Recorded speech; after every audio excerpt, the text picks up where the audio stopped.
We're a week away from Halloween, and people are getting ready to get dressed up as ghosts, goblins, and ghouls.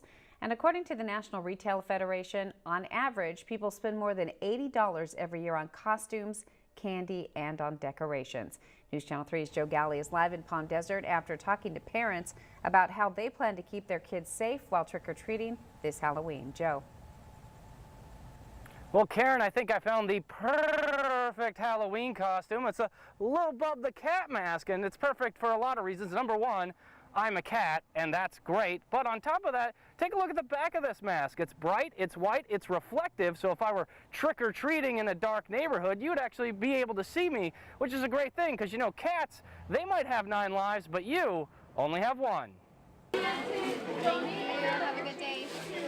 Big bucks being spent by folks looking for some Halloween fright at the Spirit Halloween store inside the Westfield Mall. All types of different costumes for adults and for kids, like this pretty little pumpkin. But some kids want something a little more extreme. Alfred, what are you going to be for Halloween? The blue ninja. Can I get a hi-ya? Hi-ya. Let me get it with the sword. Hi-ya. Safety is a top priority for parents who want to make sure their little ones are going to be safe and seen while trick-or-treating. So no matter what the costume might be, many parents are adding glow sticks and flashlights. You know, buy as many of these as possible so other people can see your children, especially if they have a black costume like my boys will, and kind of like let them know ahead of time, like, don't run off without mom. I definitely try to keep him lit up.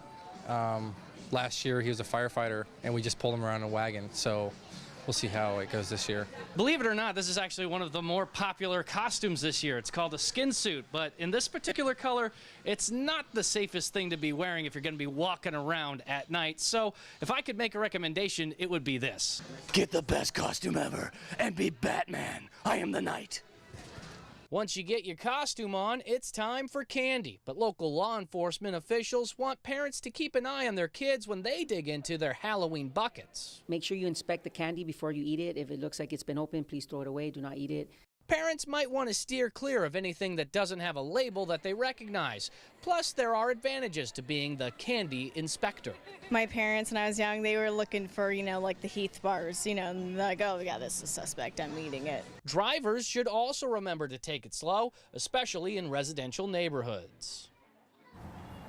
Now, the National Safety Council would also like to recommend to parents to make sure their cell phones stay in their pockets while they watch their kids trick-or-treating. It only takes a split second to go from sidewalk to in the street.